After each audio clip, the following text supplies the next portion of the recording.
নমস্কার বন্ধুরা, কেমন আছো? আশা করি ভালোই আছো। আজকে কিন্তু অনেক দিন পর একটা রান্নার ভিডিও নিয়ে চলে আসলাম। কারণ একটু আমার মিক্সিটা খারাপ হয়ে গেছে বলে, তো মিক্সি ছাড়াই আমি কিভাবে পনিরটা বানিয়েছি একটু নতুন নতুন স্টাইলে, তো তোমরাও একটু শিখে নাও।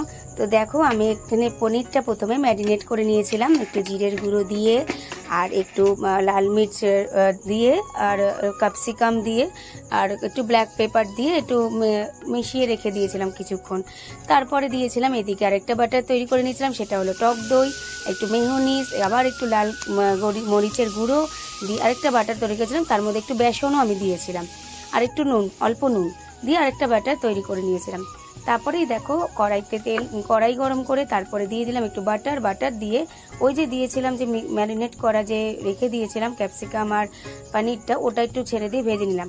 সেই বাটিতে একটু মশলা লেগেছিলো, তার মধ্যে এরকম গোটা গোটা করে 4 ভাগ করে টমেটো ওই মধ্যে একটু মিশিয়ে নিয়ে তারপরে ওটাও ছেড়ে দিয়েছিলাম। তো একটু ফ্রাই হয়ে গেছে, তারপরে আমরা তুলে নিলাম। তারপরেই দেখো, আবার কড়াই গরম করে একটু সাদা তেল আর আবার একটু বাটার দিয়ে দিয়েছি। তার মধ্যে একটু লঙ্কা কুচি আর একটু আদার পেস্ট দিয়ে দিলাম। এবার একটু দিয়ে নাড়িয়ে নেব। একটু সামান্য নুনও দিয়েছিলাম, দিয়ে একটু নাড়িয়ে নিলাম। নাড়ানোর পরে এবার ওই যে টক দইয়ের যে পেস্টটা তৈরি করে রেখেছিলাম ওটা ঢেলে দেবো। জানো তো বন্ধুরা, ইচ্ছা থাকলেই উপায় হয়। ওই মিক্সি খারাপ হয়ে গেছে বলে রান্না হবে না, বা মিক্সি ছাড়া আর গ্রেভি না হলে না, নিরামিষের দিনে ওই পেস্ট না করলে একটু সবসময় পেঁয়াজ কুচিয়ে খেতেও ইচ্ছা করে না নিরামিষ রান্না।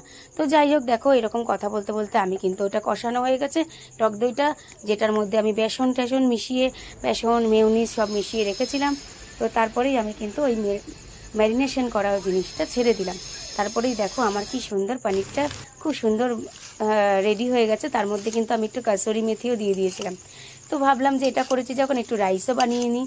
তো দেখো, আবার একটু রাইসও বানিয়ে নিয়েছিলাম, খেতে কিন্তু খুব সুন্দর হয়েছিল। কারণ তার সাথে আরেকটা জিনিসও ছিল, সয়াবিন। আমি কিন্তু আবার একটু সয়াবিনও করেছিলাম, খেতে বেশ টেস্টি হয়েছিল। বাড়ির লোক তো খেয়ে দারুণ বললো।